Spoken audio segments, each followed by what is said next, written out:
हरे कृष्णा। तो आने वाली 22 जून को रहेगी स्नान यात्रा महोत्सव, यानी कि वो दिन जिस दिन हमारे प्यारे श्री भगवान जगन्नाथ देव अपने बड़े भैया बलभद्र और बहन सुभद्रा माता के साथ स्नान करते हैं, और इसको देव स्नान यात्रा भी बोला जाता है। स्पेशली ये जगन्नाथपुरी धाम में, जो कि उड़ीसा में स्थित है, वहां बहुत बड़े लेवल पर मनाई जाती है। अब आखिर क्या है स्नान यात्रा के पीछे का रहस्य, क्या है इसकी कथा, और आप और मैं जो कि जगन्नाथपुरी धाम नहीं जा सकते, अपने घरों में रहकर कैसे इस स्नान यात्रा को मना सकते हैं, ये सारी बातें आज हम इस वीडियो में डिस्कस करेंगे। तो आइए शुरू करते हैं।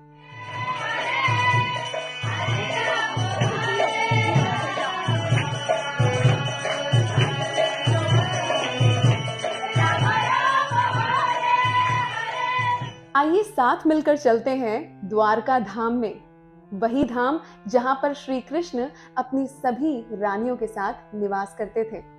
उस धाम में किसी भी चीज की कमी नहीं थी, सभी ऐश्वर्य मौजूद थे। परंतु फिर भी वहां की रानियां एक चीज से बहुत परेशान थी। अब वो चीज क्या थी, आइए जानते हैं।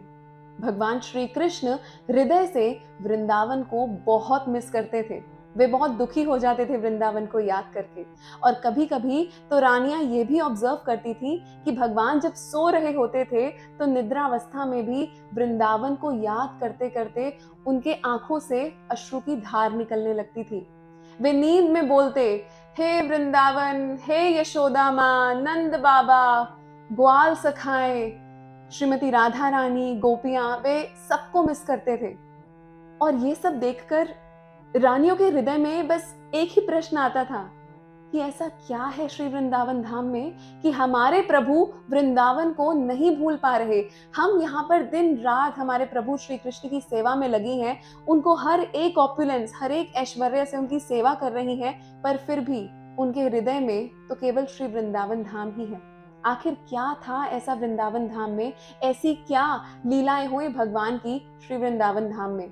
तो मन में यही शंका रख के और एक होप रख के, एक आशा रख के कि उनको उनके क्वेश्चंस का आंसर मिलेगा, वे सभी गई माता रोहिणी के सामने। और माता रोहिणी को अपनी ये दुविधा बताई और उनसे पूछा कि हे मैया, कृपया करके हमें बताएं कि ऐसा क्या है श्री वृंदावन धाम में कि हमारे प्रभु की इतनी सेवा करने के बाद भी वे केवल श्री वृंदावन धाम और ग्वाल सखाओं और गोपियों को ही मिस करते रहते हैं। तो माता रोहिणी उनको श्री वृंदावन धाम के विषय में बताने के लिए राजी हो गई, लेकिन उन्होंने एक कंडीशन, एक शर्त रखी। और वो शर्त क्या थी? उन्होंने कहा कि जब मैं तुमको श्री वृंदावन धाम के बारे में बताऊं तो ये सुनिश्चित कर लिया जाए कि कृष्ण और बलराम वहां पर उपस्थित, यानी कि प्रेजेंट बिल्कुल ना हो। तो सभी रानियों ने बोला ठीक है, इसमें तो कोई प्रॉब्लम नहीं लग रही। और ये ड्यूटी दी गई किसको? कृष्ण बलराम की बहन सुभद्रा मैया को, कि वे गेट पर, द्वार पर खड़ी होंगी अपने हाथ फैलाकर, ताकि जब भी कृष्ण बलराम आए तो वो उनको अंदर एंटर करने ना दे। अब देखिए, सुभद्रा मैया तो बहन है, तो बहन के होते हुए बड़े भाइयों की हिम्मत तो नहीं होगी ना कक्ष में आने के लिए। तो सुभद्रा मैया वहां पर खड़ी हो गई अपने हाथ फैलाकर ऐसे गेट पर। तो माता रोहिणी ने अब श्री वृंदावन धाम के विषय के बारे में बोलना शुरू किया। अब जिस प्रकार से, जिस प्रेम से माँ रोहिणी बता रही थी वृंदावन धाम के बारे में इतनी डिटेल में कि कृष्ण बलराम का बचपन वहां कैसे बीता, कौन है ग्वाल सखा, कौन है यशोदा मैया, नंद बाबा, नंद भवन में किस प्रकार से लीलाएं होती थी, और जब ये सारी लीलाओं को इन डेप्थ माता रोहिणी जब रानियों को बता रही थी, तो सुभद्रा मैया भी ये सब जब सुन रही थी तो वो भी अपनी आउटर कॉन्शियसनेस से बाहर आ गई और एकदम मंत्रमुग्ध होकर उन लीलाओं का आस्वादन करने लगी। और जब ऐसा हो रहा था, कब श्री कृष्ण बलराम चुपचाप पीछे से आए और वहां खड़े हो गए, ये तो सुभद्रा मैया को भी पता नहीं चला। और जब कृष्ण बलराम ने ये सारी लीलाएं सुनी रोहिणी माता के श्रीमुख से, वे इतने ज्यादा मंत्रमुग्ध हो गए कि उनका स्वरूप ही बदलने लग गया। उन तीनों के हाथ संकुचित होने लगे, smile went from year two year, face का स्ट्रक्चर बहुत अलग हो गया, जो उनके चरण हैं वे उनकी बॉडी के अंदर हो गए। तो एकदम अलग स्वरूप सुभद्रा मैया, बलराम जी और कृष्ण का देखने में मिला। और देखिए ना, हरी इच्छा ऐसी हुई कि उसी समय द्वारिका धाम में विहार करते करते आ पहुंचे नारद मुनि। और जब नारद मुनि ने ऐसा स्वरूप भगवान का देखा तो वे एकदम आश्चर्यचकित हो गए। उन्होंने सोचा, ये वही द्वारिका धाम है, ये वही मेरे प्रभु श्री कृष्ण हैं, पर ये कैसा स्वरूप है। तो ये देखकर भगवान जल्दी से अपने पुराने स्वरूप में आ गए और उन्होंने नारद मुनि से पूछा, नारद, तुमने कुछ देखा? नारद मुनि ने कहा, जी प्रभु, मैंने बिल्कुल देखा। तो भगवान ने कहा, किसी को बताइएगा नहीं। नारद मुनि ने कहा, ठीक है, नहीं बताऊंगा, लेकिन मेरी एक रिक्वेस्ट है प्रभु। प्रभु ने पूछा, बताइए। तो नारद मुनि ने कहा कि हे प्रभु, मैं ये चाहता हूं कि जो सुंदर स्वरूप मैंने आपका अभी दर्शन किया, मेरी आपसे यही प्रार्थना है कि कृपया करके इस स्वरूप का दर्शन सभी को कराएं। अब देखिए ना, नारद मुनि is one of the greatest devotees of the Lord. शुद्ध भक्त हैं भगवान के, और भगवान है अहम भक्त पराधीना, यानी कि अपने भक्त की कही हुई किसी भी बात को वे नहीं ठुकरा सकते।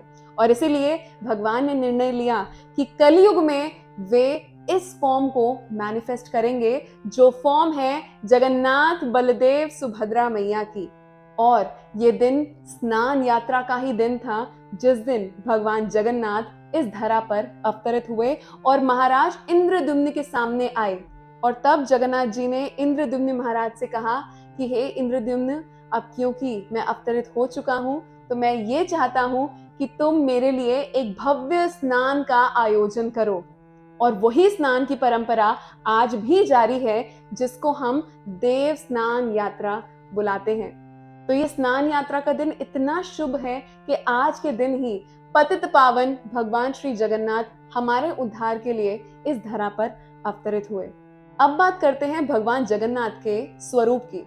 बहुत से लोगों को लगता है कि ये जो श्री विग्रह हैं, या तो ये कंप्लीट नहीं है, इनकम्प्लीट है, या फिर कुछ अलग है। तो देखिए, ये वही स्वरूप है जिसका दर्शन नारद मुनि ने स्वयं किया था। तो हमें ये शंका, ये डाउट अपने मन में कभी भी नहीं रखना चाहिए कि शायद कुछ त्रुटि है।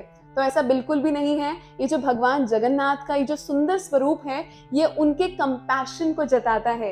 ये वो स्वरूप है कि जब भगवान वृंदावन से सेपरेशन, विरह फील करते हैं, तो उनका स्वरूप कैसा हो जाता है। तो ये सुंदर स्वरूप उनके भाव को दर्शाता है। तो ये थी भगवान की भव्य स्नान यात्रा के पीछे की कथा। अब बात करते हैं कि आखिर हम स्नान यात्रा को कैसे मनाएं, कैसे सेलिब्रेट करें, क्योंकि इतने छोटे समय में शायद आपके और मेरे लिए जगन्नाथपुरी धाम में पहुंचना कठिन है। तो हम जहां हैं वहीं बैठे बैठे इस स्नान यात्रा को कैसे मना सकते हैं। अगर आपके घर में भगवान श्री जगन्नाथ बलदेव सुभद्रा मैया और प्रभु सुदर्शन का श्री विग्रह है, तो आप ट्राई कर सकते हैं कि आप घर में ही उनका स्नान यात्रा मनाएं। मैंने लास्ट ईयर एक व्लॉग डाला था स्नान यात्रा पर, तो उसको भी रेफर किया जा सकता है कि हम घर में छोटे लेवल पर स्नान यात्रा कैसे मना सकते हैं। और इसके साथ ही साथ मैं आपको बता दूं कि जितने भी इस्कॉन के मंदिर और केंद्र हैं, मोस्ट ऑफ देम सेलिब्रेट स्नान यात्रा। तो इस दिन आप अपने किसी भी पास के इस्कॉन टेम्पल या इस्कॉन सेंटर में जाकर भगवान की सुंदर स्नान यात्रा का दर्शन करके उनकी कृपा भी प्राप्त कर सकते हैं। हमें ये माइंड में रखना चाहिए कि जब आपका या मेरा बर्थडे सेलिब्रेट होता है, तो हम बाहर से कितने पकवान लाते हैं, कितना अच्छे से हम सेलिब्रेट करते हैं। तो ये स्नान यात्रा का दिन तो खुद भगवान श्री जगन्नाथ के आविर्भाव का दिवस है, तो हमें कितने धूमधाम से उसको सेलिब्रेट करना चाहिए। चलिए आपको एक इंटरेस्टिंग फैक्ट बताती हूँ। जब भगवान जगन्नाथ अपीयर हुए राजा इंद्रद्युम्न के आगे, तो उन्होंने राजा इंद्रद्युम्न को बोला कि तुम मुझसे वर मांगो। तो उनमें से एक वरदान ये था कि महाराजा इंद्रद्युम्न ने कहा कि हे जगन्नाथ, मेरी आपसे ये प्रार्थना है कि जो आपके श्री हस्त हैं, जो आपके हाथ हैं, वे सदा गीले रहे। गीले रहे मतलब, इसका मतलब ये कि जब आप अपना भोग पाकर फ्री हो जाएं, इसके पहले कि आप अपने हाथ धोकर आएं, उससे पहले ही आपके सामने एक न्यू प्रिपरेशन, एक नया भोग प्रस्तुत हो जाए। तो देखिए, ये माइंडसेट है एक शुद्ध भक्त का।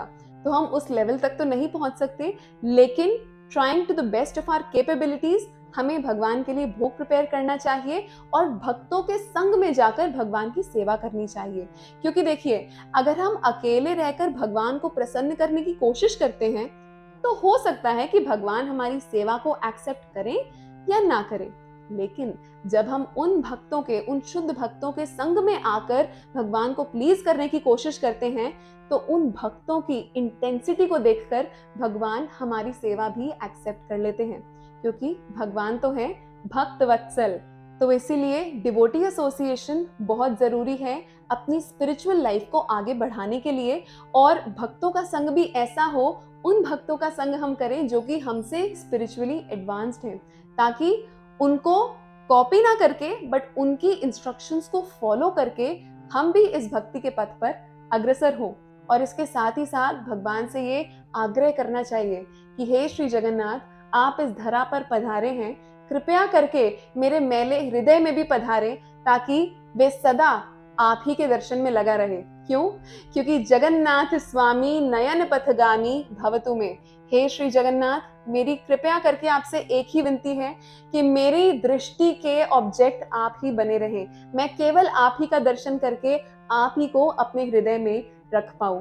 तो ये माइंडसेट अगर हमारे में होगा तो हमें पूर्ण लाभ मिलेगा इस शुभ दिन का।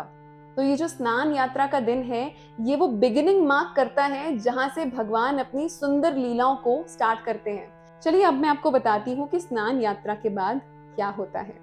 मेरा एक प्रश्न है आपसे, जब हम 2 से 3 घंटे के लिए भी नहा लेते हैं तो हमारे साथ क्या होता है? हम बीमार पड़ जाते हैं।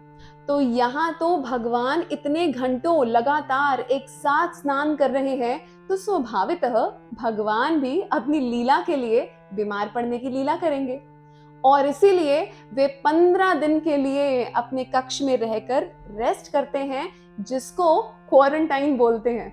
जी हाँ, ये जो परंपरा अभी हमें लगता है कि कुछ सालों पहले शुरू हुई है क्वारंटाइन की, ये देखिए कहाँ से चलती आ रही है। क्योंकि गीता में श्री कृष्ण बोलते हैं ममेवांशो जीवलोके, ये जितने भी जो जीव हैं ये मेरे अंश हैं। तो हम वही कार्य करेंगे ना जो हमारे परमपिता करते हैं। तो देखिए ये जो परंपरा है ये भी कहाँ से फ्लो कर रही है। तो ये जो 15 दिन का टाइम पीरियड होता है, यहाँ पर भगवान हमें अपने दर्शन नहीं देते, और इसीलिए इन 15 दिन को बोला जाता है अनवसर। देखिए, अवसर का मतलब वो फॉर्चून मोमेंट जहां पर हमें भगवान के दर्शन मिले। तो अनवसर का मतलब वे अनफॉर्चुनेट मोमेंट्स जहां पे हमें भगवान के दर्शन नहीं मिले। तो स्नान यात्रा से लेकर 15 दिन तक, 2 हफ्ते की अवधि तक भगवान अपने कक्ष में रहते हैं, और उनको दवाइयां ऑफर करी जाती हैं, उनको काढ़े ऑफर करे जाते हैं। और इन 15 दिन के बाद जब भगवान से रहा नहीं जाता, और जब भक्तों से भी रहा नहीं जाता एक दूसरे के दर्शन लिए बिना, और दोनों पक्ष इतने उत्कंठित हो जाते हैं कि 15 दिन के बाद जब भगवान सार्वजनिक दर्शन देने आते हैं, तो उसको बोला जाता है श्री श्री जगन्नाथ रथ यात्रा महा महोत्सव की जय। भगवान श्री जगन्नाथ का स्वागत किया जाता है गॉन्ग्स बजा के, मृदंग बजा के, करताल बजा के, फोक सॉन्ग्स गा के, क्लासिकल डांस करके, और इत्र स्प्रे करे जाते हैं, और जो पूरा वातावरण होता है वह जगन्नाथमयी होता है। तो स्नान यात्रा का ये सुंदर दिन है जहां से ये सारी लीलाएं शुरू होती हैं। तो इसीलिए इन सभी सुंदर लीलाओं का लाभ हमें उठाना चाहिए, ताकि भगवान श्री जगन्नाथ की करुणामयी ग्लैंस हम पे जरूर पड़े, और हम भी भगवान के सुंदर नामों का उच्च ध्वनि में उच्चारण कर सके। तो आइए मिलकर बोलते हैं, हरे कृष्ण कृष्ण कृष्ण हरे हरे, हरे राम राम राम हरे हरे। श्री श्री जगन्नाथ स्नान यात्रा महामहोत्सव की जय। श्री श्री जगन्नाथ बलदेव सुभद्रा मैया प्रभु सुदर्शन की जय। जगत गुरु श्रील प्रभुपाद की जय। निताई गौर प्रेमानंदे हरि हरि बोल। हरे कृष्णा।